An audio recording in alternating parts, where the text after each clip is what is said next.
Herzlich willkommen zum 31. Baustellen-Update mittlerweile meines Hausbaus hier in Österreich, genauer gesagt im verschneiten Salzkammergut. Die Ausgangslage war dieses Hanggrundstück, wo wir sowohl für das Carport als auch für das Haupthaus richtig viel Erdmasse abtragen und wegtransportieren mussten. Darauf folgend das Fundament und der dreistöckige Rohbau, der in den letzten Wochen mit dem Dachstuhl seinen Hut aufgesetzt bekommen hat. Und sogar die Dachdeckung ist mittlerweile wirklich vollständig fertiggestellt worden. Wir haben jetzt einen richtigen Traumtag ausgesucht. Es ist bislang der schönste Tag hier im Salzkammergut und hinter mir seht ihr schon die Sonnleitenresidenz von dieser Ansicht.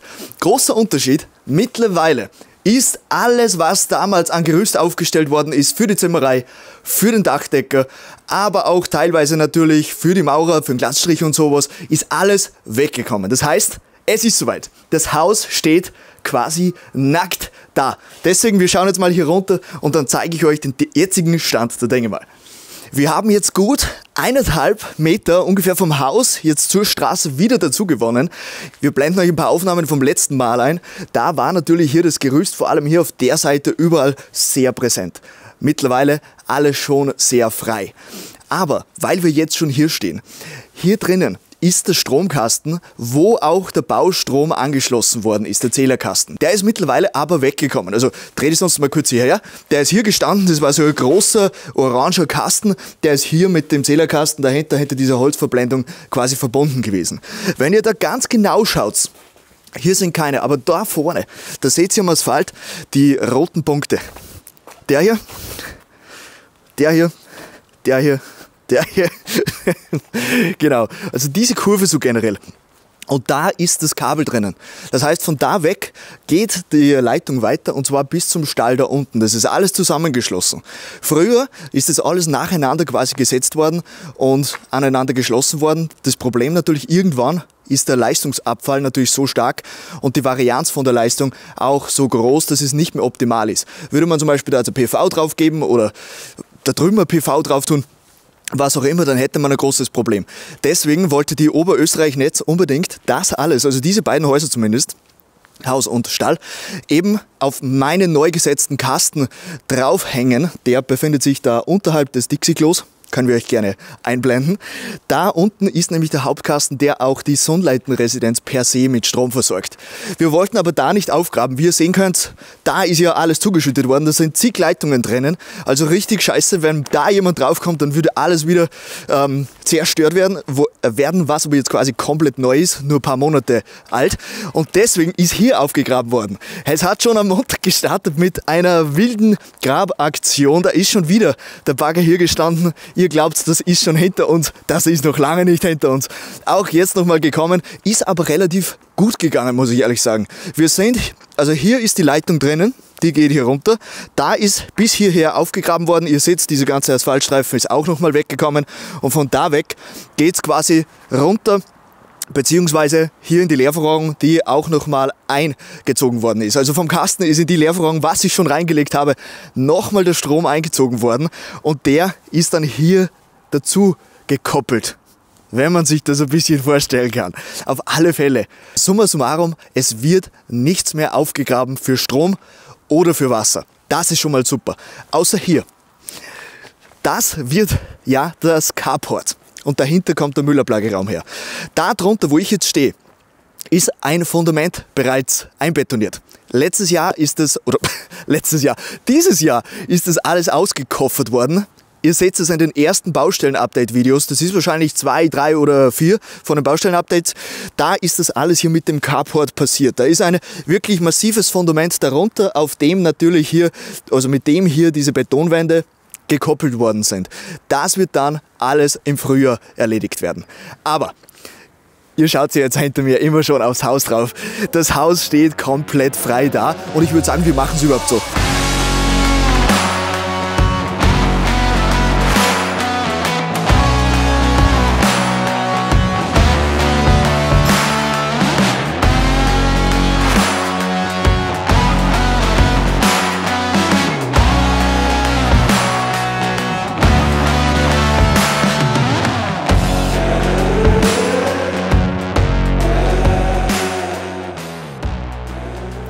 Das Wegfallen von dem Gerüst hat jetzt die gesamte Optik vom Haus brutal verändert, vor allem wenn man von unten nach oben schaut. Vorher hat quasi alles ein bisschen breiter ausgeschaut, breiter, tiefer, nicht unbedingt höher. Aber dadurch, dass jetzt das Gerüst weg ist, schaut natürlich alles ein bisschen schlanker aus. Aber es hängt natürlich das Dach wieder über. Das heißt, es wirkt grundsätzlich ein bisschen höher als vorher. Das Einzige, das jetzt tatsächlich noch da ist, sind diese Halterungen für die Brüstungen quasi an der Südost- und an der Nordwestseite, die ursprünglich für die Dachdecke da war. Muss nur noch gelöst werden von der Zimmerei. Die waren gestern auch das erste Mal da. Man sieht es hier draußen auch schon, und zwar daran, dass ihr dieses kleine Päckchen bzw. schön verpackte Päckchen da seht. Das sind nochmal ein paar Bretter, die verwendet werden von der Zimmerei, denn innen wird einiges gemacht. Wie ihr wisst, es kommt eine Zwischensparrendämmung rein und das wird jetzt alles soweit mal geschlossen. Da können wir jetzt gerne dann reinschauen, aber die Woche war eines der größten Updates natürlich das Gerüst. Und auch technisch ist sehr viel passiert. Elektriker war da, Installateur war da. Unten ist schon so viel passiert. Dann seht ihr jetzt mal, wie es ausschaut, wenn ein Haus komplett neu installiert wird. Dafür brauchen wir aber natürlich wieder die Taschenlampe wie beim letzten Mal. Ich würde sagen, die hole ich schnell und dann geht schon weiter in die Katakomben da unten. Wir sind jetzt in das zweite Untergeschoss gesprungen, stehen jetzt im Aufenthaltsraum neben dem Technik-Waschraum. Ihr seht es, da ist das Fenster raus Richtung Südosten und hinter euch ist das Fenster raus Richtung Talseite. Das ist der Hauptverteilerschrank. Da seht ihr auch schon eine montierte Wasserleitung, die hier hochgeht. Ist der Wasseranschluss dann für das Waschbecken, das hierher kommt, denn da kommt eine Tee/Kaffeeküche her, aber hier nur am Boden, da werden keine Hängeschränke hinkommen. Das heißt, auf 90 cm kommt das hier rüber, da kommen dann noch Steckdosen drauf, da müssen wir dann noch schauen, da muss ja noch ein bisschen Vorbau passieren, ansonsten würde man ja hier reinbohren, geht natürlich nicht. Und dahinter seht ihr schon ein bisschen mehr von dem Ganzen, sage ich jetzt mal. Der Elektriker, also Radio Soda, war schon stark am Start, also mein Elektriker. Das heißt, der Hauptstrom ist eingezogen in das Haus und der Strom kommt mittlerweile auch alles von hier. Heißt, sowohl die Heizstrahler laufen alle bereits, es ist auch schon das Baustellenlicht hier drinnen, vor allem jetzt zur Jahreszeit. Wie ihr wisst, es wird so früh so spät erst hell und so früh schon dunkel. Also vor allem hier unten, wo ja quasi gar kein Fenster ist, dreh dich mal nach unten. Da seht ihr auch mittlerweile schon die verlegten Leitungen. Das ist jetzt alles Thema Installateur. Heißt Fußbodenheizung, heißt Wasser. Das alles ist in Bezug auf die Fußbodenheizung, die rot isolierten Schläuche an der Stelle, die ziehen sich natürlich hier rüber und gehen dann schon in die erste Wohnung. Ich weiß nicht, ob man da draufsteigen darf. Ich steige jetzt mal natürlich nicht drauf. Bitte du auch nicht, Josi. Da seht ihr es, da geht's weiter. Hier sind wir bei der Haupteingangstür und da geht's schon hoch. Das sind quasi die Steigleitungen, die dann auch tatsächlich das Haus mehr oder weniger verbinden.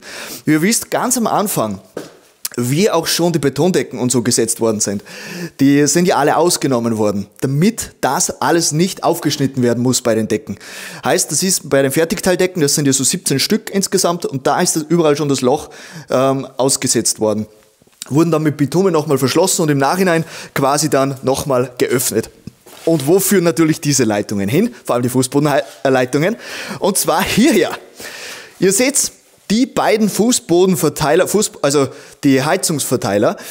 Jeder Raum hat ungefähr 2 Heizkreisläufe und das kann man alles hier wunderbar kontrollieren. Wie ihr seht, ich glaube, das ist sogar schon fertig installiert mittlerweile. Soweit ich weiß, muss auch der Installateur das machen, vor allem die Bodenleitungen, bevor der Elektriker startet, weil einfach Strom in der Hinsicht etwas dankbarer ist als zum Beispiel eben das Wasser. Aber bitte, drehen wir uns mal hierher. Es ist ja mittlerweile schon gut aufgeräumt. Ich blende euch nachher in dem Clip ein, vielleicht schaut es oben immer noch gleich aus. Installateur hat so viele Sachen, das ist unvorstellbar. Für einen Elektriker, der braucht ja nicht so viel jetzt grundsätzlich. Aber für Wasser, mit den Kupferrohren, mit das alles anzuschließen, das alles wirklich auch dicht zu bekommen, da ist einfach so viel Arbeit dabei. Großer Respekt an der Stelle. Ihr seht es auch hier hinten, da gehen die Leitungen durch und zwar vom Abstellraum raus. Das ist quasi die Küche und das, fragt ihr euch vielleicht, das ist der Anschluss an die Wasserleitung draußen auf der Terrasse bzw. auf dem Balkon. damit man draußen natürlich auch Wasser hat, wenn man da jetzt zum Beispiel irgendwelche Pflanzen hinstellt, Balkonblumen, dass man das alles natürlich pflegen kann. Es kommt natürlich auch eine Steckdose raus, damit man dann zum Beispiel Weihnachtsbeleuchtung und sowas aufhängen kann. Ich werde jetzt noch keine Weihnachtsbeleuchtung anbringen. Ich glaube, das wäre ein bisschen Overkill hier im Rohbau, aber ihr könnt euch darauf verlassen, sobald hier das Haus fertig ist, wird alles schön beleuchtet zu dieser Jahreszeit. Nächste Woche geht's dann los, dann werden die Christbäume besorgt. Schreibt gerne in die Kommentare, wie es bei euch ausschaut. Ich bin ein totaler Weihnachtsliebhaber, also bei mir kommt der Weihnachtsbaum so früh wie möglich und geht so spät wie möglich. Der wird abgelöst vom Osterhasen, dann mehr oder weniger.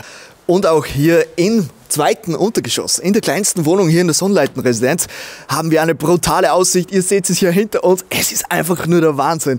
Die Bergkette da drüben ist mir noch nie so wirklich aufgefallen. Erst jetzt vor allem durch den Hausbau, weil natürlich auch so viele Fenster in die Seite ausgerichtet sind. Und die schaffen quasi den Rahmen dafür.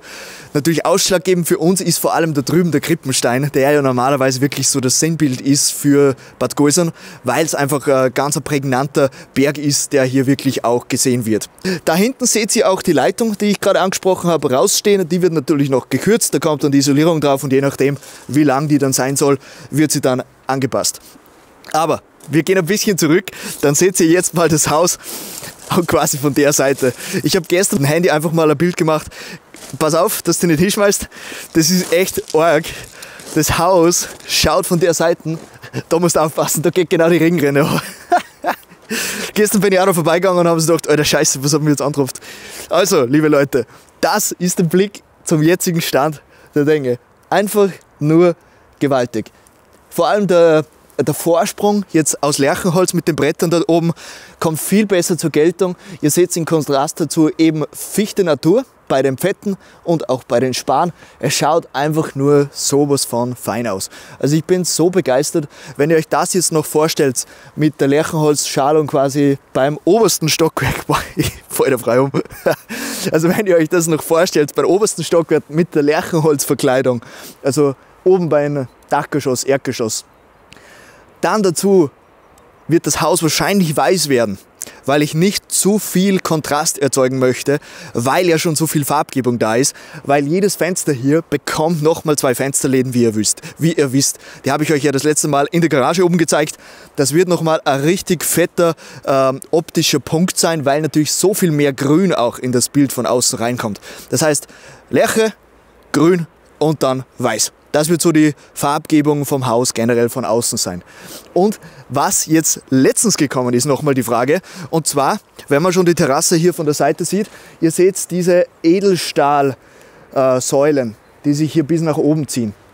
Die bleiben natürlich nicht so, die werden mit Lärchenholz verkleidet, damit sie dann genauso wie oben auch aussehen und natürlich nicht so negativ ins Auge stechen. Das Haus sehr traditionell und dann leuchten die da jetzt runter.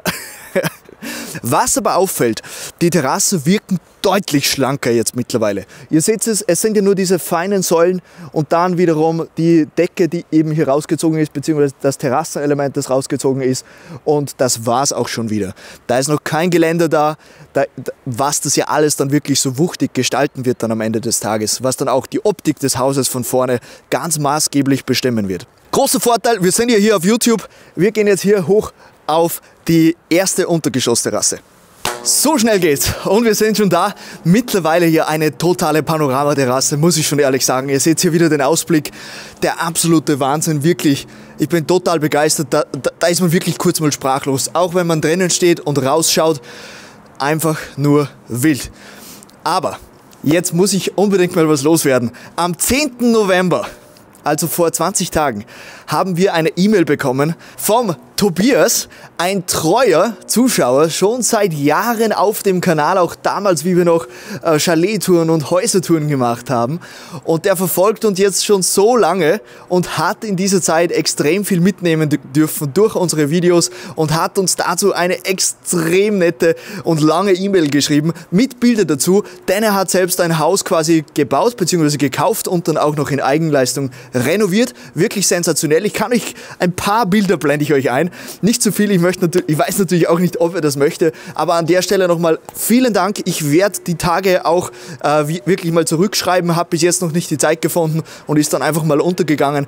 Aber wir schätzen das wirklich sehr, vor allem, dass unser Content auch bis in die Schweiz rausgeht.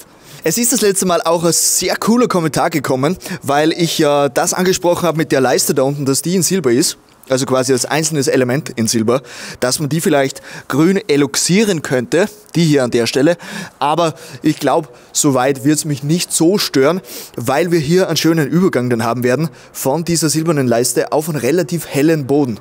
Ich werde hier draußen Feinsteinzeug verlegen lassen, aber wiederum kein Grau, sondern einen ganz leichten, dezenten Beige-Ton, damit das einfach hier zum Holz auch dazu passt. Das hier oben wird verspachtelt werden, wird quasi weiß bleiben bei den Terrassen. Der Balkon natürlich in Lärche und dann werde ich den Boden da angleichen und werde schauen, dass der ein bisschen wärmer ist. Der muss natürlich dann auch ein bisschen zum Boden passen auf der Innenseite, dass das alles ein bisschen Hand in Hand geht, versteht sich. Wenn wir schon dabei sind, wir schauen mal einen Sprung rein. Und wir befinden uns jetzt in einer der beiden großen Wohnungen, 92 Quadratmeter Wohnfläche wird die hier haben. Und jetzt stehen wir im Wohn-Ess-Bereich. Hinter mir jetzt auch bei Sonnenlicht.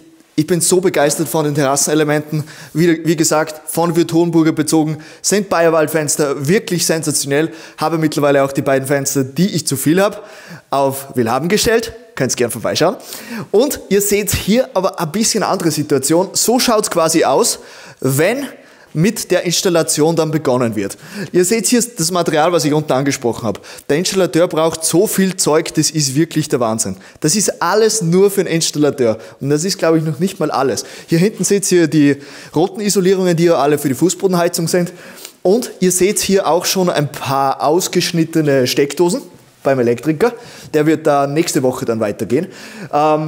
Und ein zusätzliches Feature hier drinnen, weil ja der Wohnbereich größer ist. Hier kommt die Couch her auf der rechten Seite, also auf der linken Seite die Couch und hier kommt der Fernseher hin. Und der wird hier quasi aufgehängt und da links und rechts seht ihr auch nochmal zwei Löcher.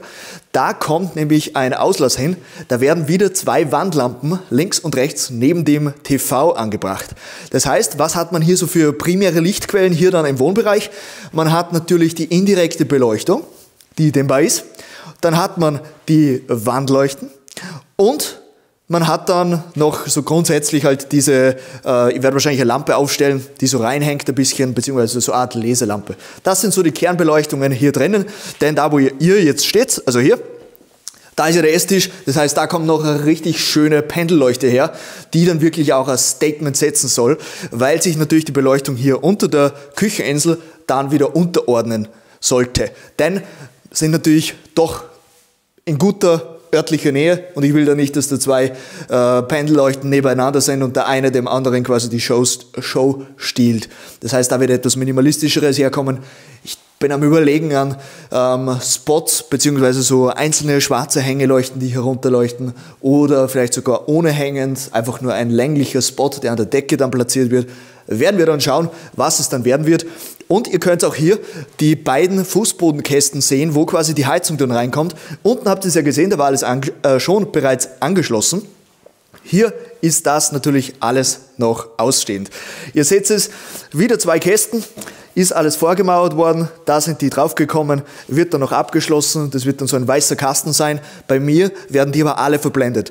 Denn diese gesamte Wand, wie ihr wisst, wird ja Altholz, das heißt, da wird einfach so wahrscheinlich so ein Push-Türchen hinkommen, damit man da auch zur Fußbodenheizung kommt. Aber ich würde sagen, wir gehen jetzt da weiter, denn da hat sich natürlich auch viel getan in Bezug auf die Installation in den Badezimmern. Ihr seht es nämlich, unten sind wir jetzt leider nicht reingegangen ins zweite Untergeschoss, aber es ist ja egal, ist ja hier das Gleiche. Da seht ihr mittlerweile schon den Unterbaukasten und zwar, machen wir so, und zwar für die Toilette. Seht ihr hier von Geberit. Da sind die beiden Entlüftungen drinnen, eine Strangentlüftung und eine Raumentlüftung. Zeige ich euch dann, wenn wir in die oberste Wohnung jetzt dann gehen. Das wird beides dann über das Dach abgeführt und das sind die beiden Entlüftungen, die ungefähr 1 Meter unter dem First auf der Bergseite sind. Hier unten haben wir einen Spot drinnen und da dahinter kommt dann das Waschbecken hin. Da muss ich mich auch noch entscheiden, was ich für eine Variante dann wählen werde. Denn wie ihr wisst, im Badezimmer drüben wird das sehr exklusiv bin aber noch nicht sicher, ob ich das jetzt im WC durchziehen möchte. Da sieht ihr jetzt auch wieder, hier die Dusche, alles ausgestemmt, aber noch nichts gemacht. Da hat sich auch was ergeben. Da hätten wir eigentlich eine Wandheizung geplant gehabt. Und zwar in allen Badezimmern. Also nur diese Wand. Die werden wir uns jetzt aber sparen und hat natürlich mehrere Gründe. Zum einen, weil ihr hier oben die Unterputzspots seht, die sind schon beim Einlassen der Decke geplant gewesen. Und wenn man da jetzt natürlich nochmal eine Wandheizung drauf hat, dann hat man da richtig viel Aufbau und dann irgendwann verliert man die Symmetrie vom Spot zur Dusche. Deswegen sparen wir uns das. Und hier kommt tatsächlich eine Nische rein. Habe ich die Woche schon bestellt. Ist so eine Unterbaunische aus... so eine Unterbaunische, die man dann später verfließen kann mit einem Abdichtflansch an der Stelle. Und hinter euch seht ihr diese provisorische Abdeckung des Fensters. Das kommt in der KW 51, also mit den Fixverglasungen oben bei der Terrasse. Wie gesagt, da kommen wir jetzt auch dann gleich hoch. Aber das kommt noch, nur damit es eben ein bisschen die Wärme hält mittlerweile. Und dann kommen wir hier in das zweite Schlafzimmer in dieser Wohnung. Mittlerweile, ihr seht es, alle Leitungen, also Steckdosenpositionen, Schalterpositionen schon mal weg ausgestemmt und ausgeschnitten worden. Ihr seht hier jeweils, also da kommt das Kopfteil des Bettes hin, auch wieder alles symmetrisch ausgerichtet. Da kommen die Schalter hin für das Nachtkästchen, für die LED-Beleuchtung, also die indirekte von der Wandbeleuchtung und natürlich auch eine Steckdose für das Handy. Und wenn ihr hier nach oben schaut, seht ihr die Spotplatzierung. Wieder alles Unterbauspots. Da oben ist ein Spot, da ist einer, da ist einer, da ist einer und da ist einer. Also wirklich direkt rund um das Bett herum, schon im Vorhinein alles geplant worden, denn da kommt der Kleiderschrank her. Und man hat natürlich eine sensationelle Aussicht. Ihr seht es jetzt nicht so gut, weil es angelaufen ist. Wir haben eine spezielle Situation natürlich noch. Es ist noch nichts beheizt, es ist noch nichts isoliert. Es zieht zwar nicht mehr, aber es hat trotzdem fast Außentemperatur hier drinnen. Aber ich will euch nicht auf die Folter spannen. Wir schauen hoch in die Dachgeschosswohnung, das Penthouse. Vom Haupteingang weg, ein halbes Stockwerk hoch und dann stehen wir schon vor der obersten Wohnung. Hier ist gestern viel passiert, denn es sind nochmal die Zimmerer gekommen vom Brandl, weil natürlich jetzt viel gemacht wird, weil wir hier die spezielle Situation haben mit dem Dachboden drüber. Wir haben vorne den Sichtdachstuhl. Natürlich haben sich die Installateure und Elektriker vor allem unten angesiedelt, arbeiten sich quasi hoch und hier wird von der Zimmerei geschaffen, sagen wir mal. Darf ich euch begrüßen im Wohn-Ess-Bereich nach wie vor. Oben noch nicht die eingebauten Fixverglasungen, also die beiden Dreiecke, ihr könnt sie hier sehen, stehen hier daneben. Da wird jetzt alles vorbereitet. Da muss nämlich noch der Vorbau bzw. der Unterbau gemacht werden, damit das dann wirklich perfekt reinpasst. Ihr seht auch die 5/8er Latten, die hier jeweils auf die Span nochmal drauf gekommen sind. Das ist jetzt alles im Zuge dessen, dass man natürlich das alles dann vorbereitet für das Ausblasen, das heißt für das Isolieren des Dachstuhls an der Stelle. Und da wird natürlich ein riesen Update sein, wenn diese Fenster drinnen sind. Die werden dann gemeinsam mit den beiden Saunafenstern montiert werden, die ja da drüben noch ausständig sind. Ansonsten hat sich natürlich auch viel oder wird sich auch viel da oben tun, denn ihr seht überall die Auslässe von der Raumentlüftung, von den Strangentlüftungen, die alle da oben dann zusammenkommen und die dann da quasi hochgeleitet werden. Wir werden das jetzt so machen, wir fahren da hoch und zwar hier.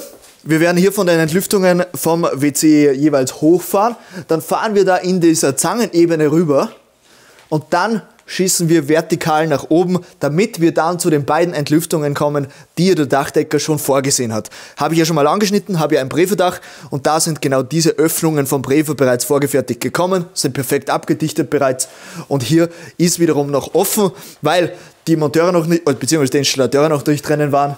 Oder Elektriker, wer auch immer das Fenster dann abgedichtet hat. Aber Leute, gebt euch das. Das ist dieser gestörte Ausblick. Einfach nur der absolute Wahnsinn. Stellt euch das vor, ihr steht morgens in der Dusche, schaut da raus oder schmeißt euch morgens nach dem Aufstehen, nach einem langen Ausschlafen, noch schnell in die Sauna mit dem Ausblick, dann in die Dusche, in den Bademantel, dann gibt es mal entspannten Kaffee, brunchen, dann draußen auf der Terrasse, Alter, bestes Leben, wirklich, bestes Leben. Ich meine, was will man mehr am Ende des Tages?